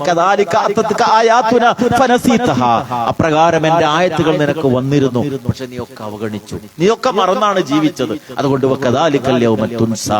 ഇന്ന് നിന്റെ കാര്യവും ഇതാ വിസ്മരിക്കപ്പെടുന്നു, ഞാനിത് നിന്റെ കാര്യം ശ്രദ്ധിക്കില്ല എന്ന് റബ്ബ് നമ്മളോട് പറയുന്ന, നമ്മെ അവഗണിക്കുന്ന ഒരു പരലോകം. അത് വരാതിരിക്കാൻ ഈ ഗ്രന്ഥത്തെ നമ്മൾ സ്നേഹിക്കുക. പ്രത്യേകിച്ച് ഈ മാസം, പൂർവികരായ സലഫുകൾ ഈ മാസത്തെ കുറിച്ച് പറഞ്ഞത് ഖുർആൻ പാരായണത്തിന്റെ മാസം എന്നാണ്. ഖുർആനിന്റെ അവതരണം കൊണ്ട് ധന്യമായ റമദാൻ വരുന്നതിന്റെ തൊട്ടു മുമ്പുള്ള ശഅബാൻ മാസം ഖുർആൻ പാരായണത്തിന്റെ മാസമാണ്. പൂർവികരായ ആളുകൾ, അവരുടെ സ്വഭാവം ചരിത്രത്തിൽ രേഖപ്പെടുത്തപ്പെട്ടത് കച്ചവടക്കാർ കടകൾ അടച്ചുവരെ ഖുർആൻ പാരായണത്തിന് സമയം കണ്ടെത്തിയെന്നാണ്. അള്ളാഹുവിന്റെ ഗ്രന്ഥത്തിലേക്ക് കൂടുതൽ അടുക്കാൻ നമ്മൾ പരിശ്രമിക്കുക. റമദാനിനെ ആ നിലക്ക് നമ്മൾ സ്വാഗതം ചെയ്യുക. നമ്മൾക്ക് ഈ ലോകത്ത് നിന്ന് വിട പറയേണ്ടതുണ്ട്. എല്ലാത്തിനും ഗ്യാരണ്ടിയുള്ള ഒരു ലോകത്താണ് നമ്മൾ ജീവിക്കുന്നത്. കയ്യിൽ കെട്ടിയ വാച്ചിന് ഗ്യാരണ്ടിയുണ്ട്, വീട്ടിലെ അടുക്കളയിൽ കറങ്ങുന്ന മിക്സിക്കും ഗ്രൈൻഡറിനും ഗ്യാരണ്ടിയുണ്ട്. ഗ്യാരണ്ടിയില്ലാത്ത, വാറണ്ടിയില്ലാത്ത ഏക വസ്തു ഞാനും നിങ്ങളും മാത്രം. ഏത് ദിനവും അവസാന ദിനമാകാം, ഏത് ഭക്ഷണവും അവസാനത്തെ ഭക്ഷണമാകാം, ഏത് ഉറക്കും അവസാനത്തെ ഉറക്കമാകാം, ഏത് യാത്രയും അവസാനത്തെ യാത്രയാകാം. അതുകൊണ്ട് ജീവിതത്തിലെ ഏത് നിമിഷവും റബ്ബിലേക്കുള്ള തിരിച്ചുപോകിന് വേണ്ടി തയ്യാറാവുക. നമ്മുടെ അടയാളപ്പെടുത്തലുകൾ ഈ ലോകത്ത് വനക്തുബു മഖദ്ദമു വആസാറഹും എന്നുള്ള പറഞ്ഞല്ലോ. നാം മുൻകൂട്ടി ചെയ്തതും അതിന്റെ അടയാളങ്ങളും അള്ളാഹു രേഖപ്പെടുത്തും. ആസാറുകൾ ഈ ലോകത്ത് ബാക്കിയാക്കി യാത്ര പോകാൻ നമുക്ക് സാധിക്കുക എന്ന് പ്രധാനമാണ്. നമ്മുടെ അധ്വാനത്തിന്റെ റിസൾട്ട്, നമ്മുടെ പ്രവർത്തനത്തിലൂടെ ഒരാൾക്ക് തൗഹീദ് ലഭിച്ചു, നമ്മുടെ പ്രവർത്തനത്തിലൂടെ ഒരാൾ മദ്യപാനം, ലഹരി ഒഴിവാക്കി, നമ്മളുമായുള്ള ബന്ധത്തിലൂടെ ഈ പ്രവർത്തനത്തിൽ പങ്കാളിയാക്കിയതിലൂടെ ഒരു മനുഷ്യൻ നന്നായി തീർന്നു. അത് ഈ ദുനിയാവും അതിലുള്ളത് മുഴുവനും നിനക്ക് ലഭിക്കുന്നതിനേക്കാൾ മഹത്തരമാണ് എന്നാണ് റസൂലുള്ളാഹി സ്വല്ലല്ലാഹു അലൈഹി വസല്ലം പഠിപ്പിച്ചത്. നമ്മൾ ഇവിടെ നിന്ന് വിട പറയുമ്പോൾ തീർച്ചയായും ആകാശവും ഭൂമിയും കരയുന്ന ഒരവസ്ഥയിൽ ലോകത്ത് നിന്ന് വിട പറയാൻ സാധിക്കുന്ന ഒരു സൗഭാഗ്യം അങ്ങനെ ഉണ്ടോ? ഉണ്ട്. സൂറത്തു ദുഖാൻ 29-ാമത്തെ ആയത്ത് അതുകൂടി പറഞ്ഞ് ഞാൻ അവസാനിപ്പിക്കുകയാണ്. ഏതാണ് ആയത്തിന്റെ സന്ദർഭം? ഫിർഔൻ അല്ലാഹുവിന്റെ ശിക്ഷയ്ക്ക് വിധേയമായി നദിയിൽ മുങ്ങി മരിക്കുന്ന സമയം. അക്കാര്യം പറഞ്ഞിട്ട് അല്ലാഹു പറയാണ്, ഫമാ ബഖത് അലൈഹിമുസ് സമാഉ വൽ അർദ് വമാ കാനൂ മുൻദരീൻ. ആകാശവും ഭൂമിയും ഫിർഔനും കൂട്ടർക്കും വേണ്ടി കരഞ്ഞില്ല, അവർക്ക് അല്ലാഹു അവധി നീട്ടിക്കൊടുത്തില്ല.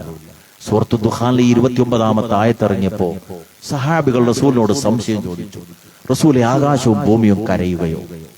റസൂൽ പറഞ്ഞു, അതെ, തീർച്ചയായും ഇന്നഹുമാ ലാ യബ്കിയാനി അലൽ കാഫിർ. ആകാശവും ഭൂമിയും കാഫിറിന് വേണ്ടി കരയില്ല, പക്ഷെ മുഅ്മിനിന്റെ മരണത്തിൽ കരയും. ഇത് പറഞ്ഞിട്ട് റസൂലുള്ളാഹി സ്വല്ലല്ലാഹു അലൈഹി വസല്ലം വിശദീകരിച്ചു. വാനലോകത്ത് ഈ ആയത്തിന്റെ തഫ്സീറിൽ ഇബ്നു കസീർ റഹിമഹുല്ലാഹ് വ്യക്തമായി ഇത് വിശദീകരിക്കുന്നുണ്ട്. ആകാശ ലോകത്ത് 2 കവാടങ്ങളുണ്ട്. ഒന്ന് മനുഷ്യനിലേക്ക് റിസ്ക് ഇറങ്ങുന്ന ബാബ്, അള്ളാഹുവിൽ നിന്ന് റിസ്ക് ഭൂമിയിലേക്ക് ഇറങ്ങുന്ന വാതിൽ. രണ്ടാമത്തേത് നമ്മുടെ അമലുകളും നമ്മുടെ ദിക്റുകളും അള്ളാഹുവിലേക്ക് ഉയർത്തപ്പെടുന്ന കവാടമാണ്. മുഅ്മിൻ മരിക്കുമ്പോ ഈ 2 കവാടവും കൊട്ടിയടക്കപ്പെടുമ്പോ ആകാശവും ഭൂമിയും കരയും. ഈ ആയത്തിന്റെ വിശദീകരണത്തിൽ മഹാനായ ഇബ്നു അബ്ബാസ് റളിയല്ലാഹു അൻഹു പറയുന്നു, തബ്കിൽ അർദു അലൽ മുഅ്മിൻ 40 സബാഹ. മുഅ്മിനിന്റെ മരണത്തെ തുടർന്ന് 40 ദിവസം ഭൂമി കരഞ്ഞുകൊണ്ടേയിരിക്കും. റസൂലിൽ നിന്ന് ദീന് പഠിച്ച സഹാബത്തിന്റെ ഖൗലാണ് സഹോദരങ്ങളെ. അതെ, പത്തപ്പിരിയത്ത് ഇടവണ്ണയിൽ ഇടവണ്ണ പ്രദേശത്ത് ജീവിച്ച നമ്മൾ റബ്ബിലേക്ക് യാത്ര പോകുന്ന ഒരു ദിവസമുണ്ടല്ലോ. തീർച്ചയായും ആ ദിവസം ഏറ്റവും അടുത്തതാണ്. അൽ ജന്നത്തു അഖറബു ഇലാ അഹദിക്കും മിൻ ശിറാഖിൻ അലൈഹി വന്നാറു മിസ്ലു ദാലിക്. സ്വർഗ്ഗം ചെരുപ്പിന്റെ വാറിനേക്കാൾ അടുത്താണ്, നരകവും അങ്ങനെ തന്നെ. ഒരു നിമിഷം വരാനുണ്ട്.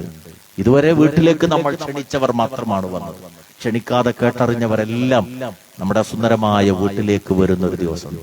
അന്ന് സ്വീകരണ റൂമിൽ ഒരു പലകയുടെ മുകളിൽ കിടത്തിയ, വെള്ളത്തുണി വിരിച്ച് കിടത്തിയ നമ്മുടെ മയ്യത്ത് കണ്ട് മുറ്റത്തേക്ക് ഇറങ്ങി ആ മാവിന്റെ ചോട്ടിലും പേരമരത്തിന്റെ ചോട്ടിലും സപ്പോട്ട മരത്തിന്റെ ചോട്ടിലൊക്കെ 3-4 ആളുകൾ കൂട്ടം കൂടമായി നിന്നിട്ട് പറയുന്നൊരു വാക്കുണ്ട്. അതാണ് നമ്മൾ. ആ പറയുന്ന വാക്കാണ് നമ്മൾ. റസൂലുള്ളാഹി സ്വല്ലല്ലാഹു അലൈഹി വസല്ലമയുടെ സമീപത്തുകൂടി ഒരു മയ്യത്ത് കൊണ്ടുപോകുമ്പോ സഹാബികൾ ആ മയ്യത്തിന്റെ നന്മകൾ എടുത്തു പറഞ്ഞു. റസൂൽ പറഞ്ഞു, സ്ഥിരപ്പെട്ടു. മറ്റൊരു സന്ദർഭത്തിൽ ഒരു മയ്യത്ത് കൊണ്ടുപോകപ്പെടുമ്പോ റസൂലുള്ളാഹി സ്വല്ലല്ലാഹു അലൈഹി വസല്ലമയുടെ അടുത്തുണ്ടായിരുന്ന സഹാബത്ത് ആ മയ്യത്തിന്റെ ചില ദൂഷ്യതകളെ കുറിച്ച് സൂചിപ്പിച്ചപ്പോ റസൂൽ പറഞ്ഞു, സ്ഥിരപ്പെട്ടു. നമ്മൾ റബ്ബിലേക്ക് യാത്ര പോകുന്ന അടുത്തൊരു ദിനമുണ്ട്. ആ ദിവസം നമ്മുടെ മയ്യത്ത് കാണാൻ വേണ്ടി വന്ന ആളുകൾ, ആ മരണ വാർത്ത കേട്ട ആളുകൾ വല്ലാത്തൊരു താത്തയായിരുന്നു, വല്ലാത്തൊരു ഉമ്മയായിരുന്നു. എല്ലാ മരുമക്കളെയും മക്കളെ പോലെ കണ്ട് പോറ്റി വളർത്തിയ ഉമ്മയായിരുന്നു. ആ വീട്ടിലേക്ക് വന്ന ഒരാളും ആ കൈയുടെ പുണ്യം അറിയാതെ പോയിട്ടില്ല. ഈ നല്ല വാക്കാണോ നമ്മുടെ മയ്യത്തുള്ള ആ ദിവസം, മയ്യത്തെടുക്കപ്പെടുന്ന ദിവസം പറയപ്പെടുന്നത്? സ്ഥിരപ്പെട്ടു. മാത്രല്ല ഈ ആയത്ത് വിശദീകരിച്ചിട്ട് റസൂൽ പഠിപ്പിച്ചത് ആകാശവും ഭൂമിയും കരഞ്ഞുകൊണ്ടേയിരിക്കും. ഇബ്നു അബ്ബാസ് റളിയല്ലാഹു അൻഹു ഒന്നുകൂടി വിശദീകരിച്ച് പറഞ്ഞു, അവന്റെ മുസല്ല വരെ. സുബ്ഹാനല്ലാഹ്, അവന്റെ മുസല്ല വരെ.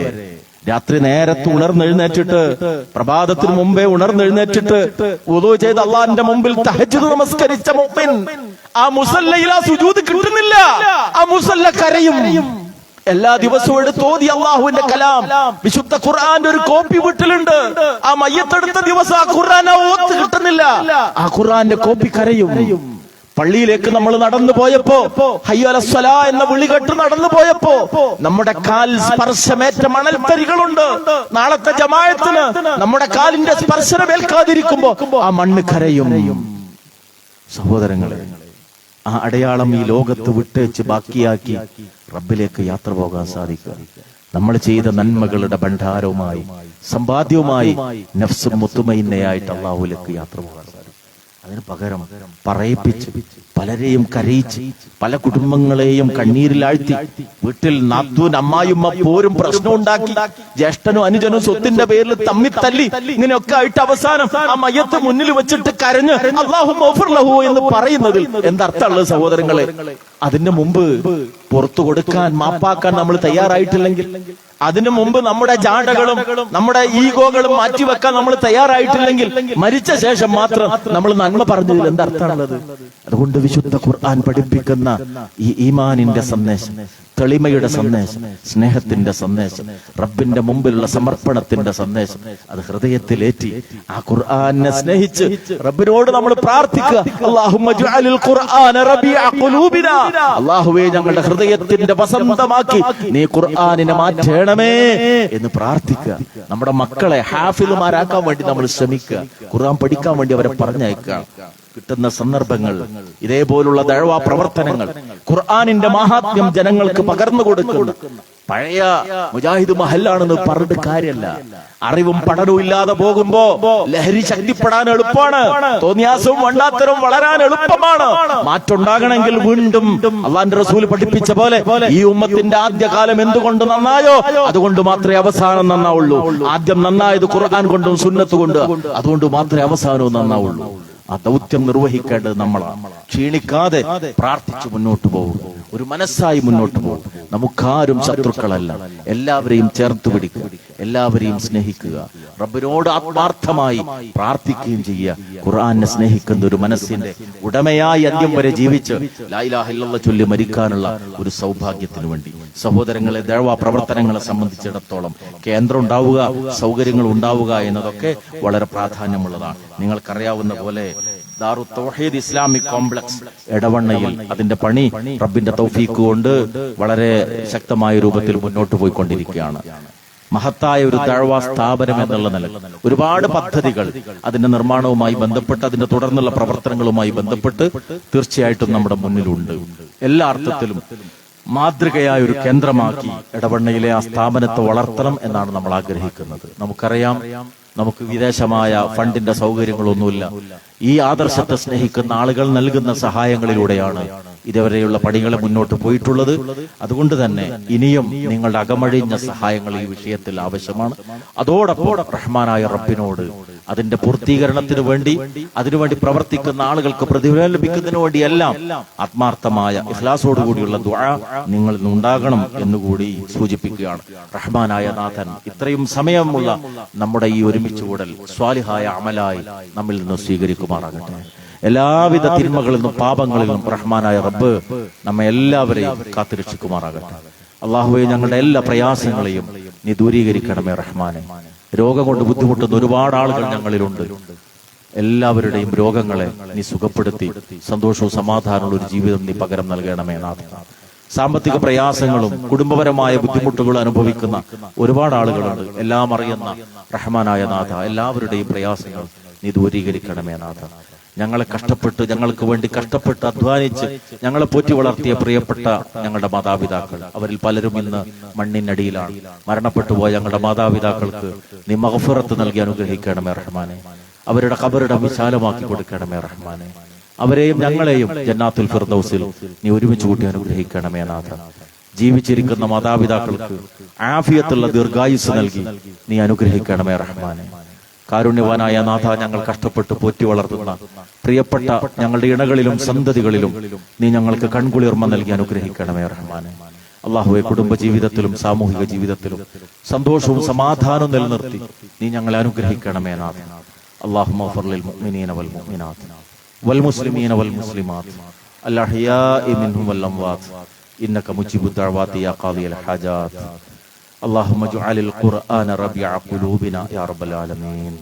ربنا هب لنا من أزواجنا وذرياتنا قرة أعين واجعلنا للمتقين إماما. اللهم أرنا الحق حقا وارزقنا اتباعه. اللهم أرنا الباطل باطلا وارزقنا اجتنابه. ربنا تقبل منا إنك أنت السميع العليم وتب علينا إنك أنت التواب الرحيم. ربنا آتنا في الدنيا حسنة وفي الآخرة حسنة وقنا عذاب النار آمين آمين آمين برحمتك يا أرحم الراحمين وصلى الله على النبي وعلى آله وصحبه أجمعين والحمد لله رب العالمين. السلام عليكم ورحمة الله وبركاته.